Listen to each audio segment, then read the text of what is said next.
صاحب نے انکار کر دیا کہ وہ اٹک جیل میں ہی رہنا چاہتے ہیں. دیکھیے خان صاحب نے انکار نہیں کیا، مگر خان صاحب نے کہا، وہ انگریزی میں کہتے ہیں نا ویئر آئی لے مائی ہیٹ از مائی ہوم. سو جہاں پر بیٹھ کے آپ کتابیں پڑھنی شروع کر دیں تو آپ کو وہ جگہ اچھی لگنی شروع ہو جاتی ہے. سو میرا یہ خیال ہے کہ جیل تو جیل ہوتی ہے.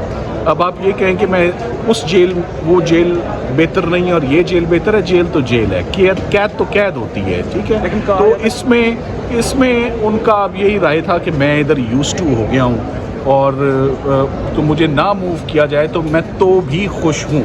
سو میرا خیال ہے مگر جو قانون کا فیصلہ ہوگا تو وہی عامر فاروق صاحب کا، چیف جسٹس صاحب کا فیصلہ جامع فیصلہ آیا ہے. اس میں اگر ان کی ٹرانسفر اڈیالہ جیل ہے تو ہے. اٹک جیل میں ان دا فرسٹ پلیس رکھے جانے کی بھی کوئی جسٹیفیکیشن نہیں تھی، جیل ٹرائل کی بھی کوئی جسٹیفیکیشن نہیں ہے.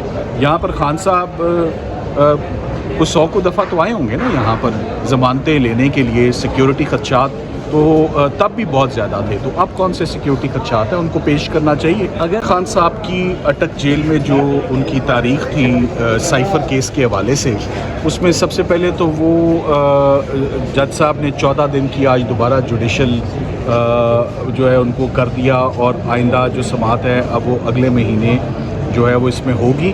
آج ریکارڈ کی عدم دستیابی تھی کیونکہ ضمانت کے لیے سائفر کیس کا تمام ریکارڈ اسلام آباد ہائی کورٹ کی تحویل میں اس وقت، اور جب تک ضمانت پر فیصلہ نہیں ہو جاتا تب تک اس میں کوئی آگے پیش رفت نہیں ہوتی. ساتھ ہی ساتھ میں اسلام آباد ہائی کورٹ نے سائفر ایپلیکیشن میں بیل ایپلیکیشن کو ری لسٹ کر دیا ہے، اور ابھی ہمارے پاس کوئی تاریخ نہیں ہے کہ عمران خان صاحب کی جو بیل ہے وہ کب سنی جائے گی. ہم ان سے ضرور درخواست کریں گے کہ آنے والے ہفتے میں منڈے والے دن ایٹ دی ارلیسٹ ان کی پوسٹ ریسٹ بیل ایپلیکیشن سنی جائے، کیونکہ اس وقت سائفر کیس کے علاوہ خان صاحب کسی اور کیس میں گرفتار نہیں ہیں.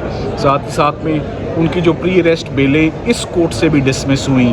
یہ ہم ابھی سپرا صاحب کی کورٹ سے آ رہے ہیں، یہاں پر بھی 6 ان کی ضمانتیں تھیں.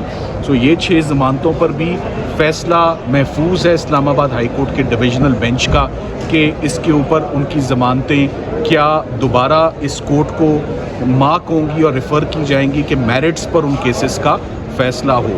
سو سائفر کے قانون پر واپس آتے ہوئے 100 سال پرانا قانون ہے، اس کی اپلیکیشن بالکل نہیں ہونی چاہیے، نہ اس کا اطلاق ہوتا ہے نہ جرم کا نہ اس لاء کا، اور انشاءاللہ ہم پر امید ہے کہ یہ پوسٹ ریسٹ بیل ان کی گرانٹ ہوگی. اچھا، اڈیالہ منتقل کر دیا جاتا ہے تو وہاں سے وہ پیشیوں کے لیے آیا کریں گے، کوئی اس طرح کی کوئی ہے؟ بالکل آیا جانا چاہیے. ہر جیسے پیشی ہوتی ہے ایکیوزڈ کی پیریوڈیکل جیسے پیشی ہوتی ہے ان کی بھی ہونی چاہیے.